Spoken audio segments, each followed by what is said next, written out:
Hello guys, hello Sagittarius. Welcome dito sa aking channel, Kapalaran 888 Sagittarius.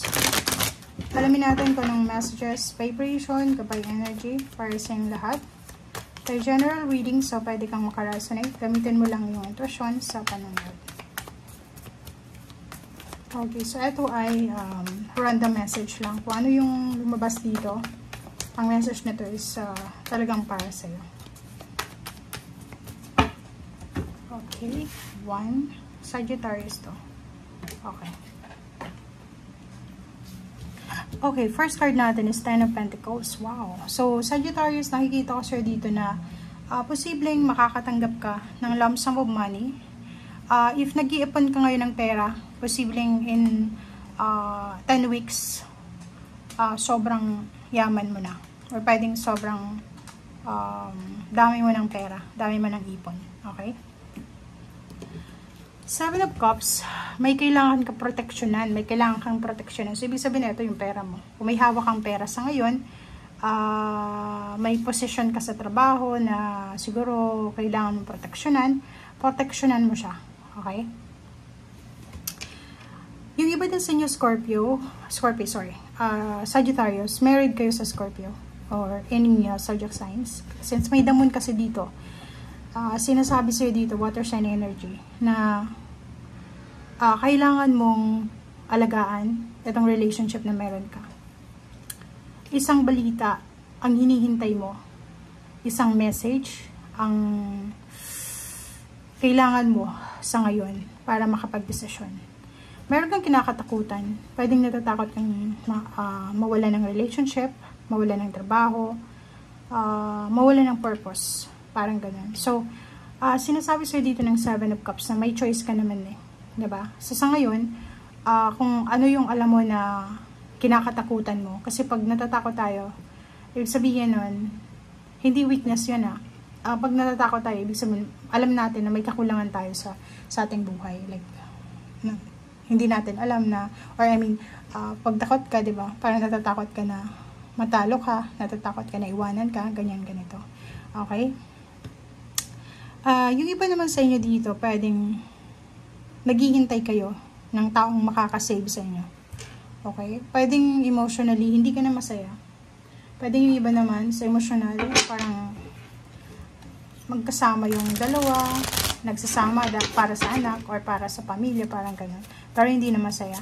May iba sa inyo na naghihintay kung may papasok ba sa buhay nyo para, lalo yung babae na Sagittarius, para i-save kayo dyan sa relationship na yan, or sa work na yan, or sa business na yan. Okay? 3 of Pentacles. Whoa! Ang galing na ito, oh. 6 of Swords. Okay, guys. So, nakikita ko siya dito, Sagittarius. Ang ganda niya. Meron ditong collaboration. Like, may business ideas. Marami siya. Maraming pwede mong maisip na pwedeng pagkakitaan. Na pwede siyang mag-click dito sa masa ngayon. Diba? Yung parang magti-trend siya. Okay? So, siguro maraming tao na pagtatawanan ka sa una. Pero, ang literal na nakikita ko dito, yung mga nagtitinda ng barbecue, ng kikiam, or yung mga ano lang, mga kakanin sa kalye. Maraming mga tao na hindi masyadong believe sa business na ganyan. Pero, nakikita ko siya dito sa Sagittarius na isang maliit na business lang siya. Magsisimula ka sa maliit hanggang sa ikaw ay magtagumpay. And the end niyan is magta-travel ka na lang. Or pwedeng magkakaroon siya ng different branches. Parang ganun. So, isang maliit lang siya na business. Pupunta dun sa parang nag-multiply siya. Wow. Wow, wow, wow. Okay. Sagittarius. Hindi ko alam kung bakit pumapasok sa isip ko Sagittarius yung Scorpio. Scorpio ba itong kadil mo?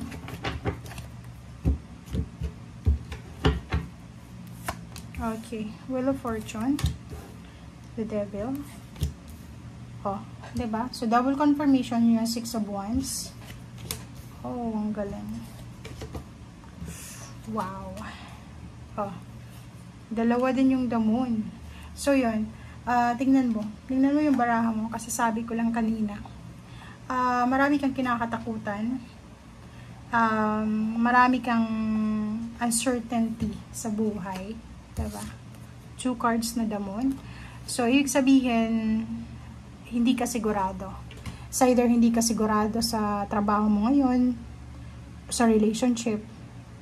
Yung iba na nasa ibang bansa, hindi kayo sigurado kung magtatagal kayo dyan, tatapusin yung contract, or hindi nyo alam kung ano yung naghihintay sa inyo na bukas. Parang ganun. Meron ditong parating na pera sa'yo. Isang pwedeng lump sum of money,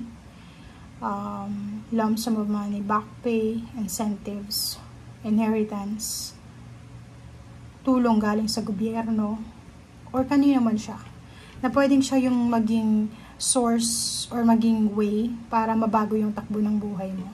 Pwede yung iba, di ba? Yung may mga porpies, or yung iba na may mga tulong galing sa gobyerno natin, or kung nasa ibang bansa ka, posible yung perang yun is malaking bagay yun para sa'yo, para mabago yung takbo ng buhay mo.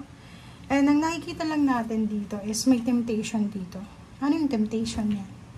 May iba sa'yo na meron kayong parang may nakatadhana siya na mangyari sa buhay mo para mabago yung takbo ng flow ng buhay mo. Pero may iba na magre-resist na Sagittarius. Like for example, long distance na trabaho. May i-offer sa yung universe, uy, pwede kang magtrabaho sa ibang bansa. Diba? Tapos yung iba, i-decline nila, i-abandon nila yung offer ng universe kasi ayaw nilang mawalay sa pamilya or takot sila. Ito.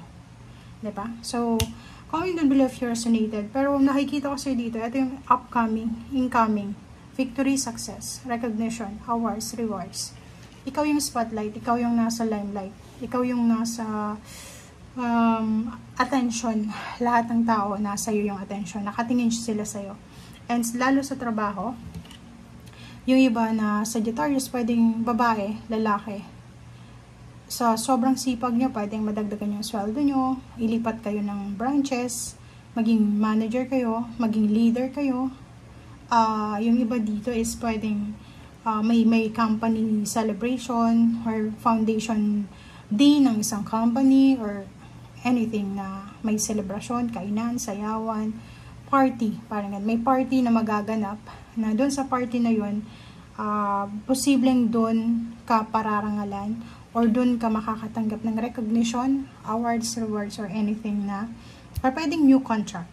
Okay? Pwedeng ito new contract, pwedeng long distance travel, free vacation, free travel, free house and lot, parang ganun. So, comment down below if you're resonated. And ito, so, anticipate mo to kasi may occasion na isa-celebrate ka 3 months from now, or within 3 months from October, November, December, or even until 2025. Okay? Thank you guys. Bye!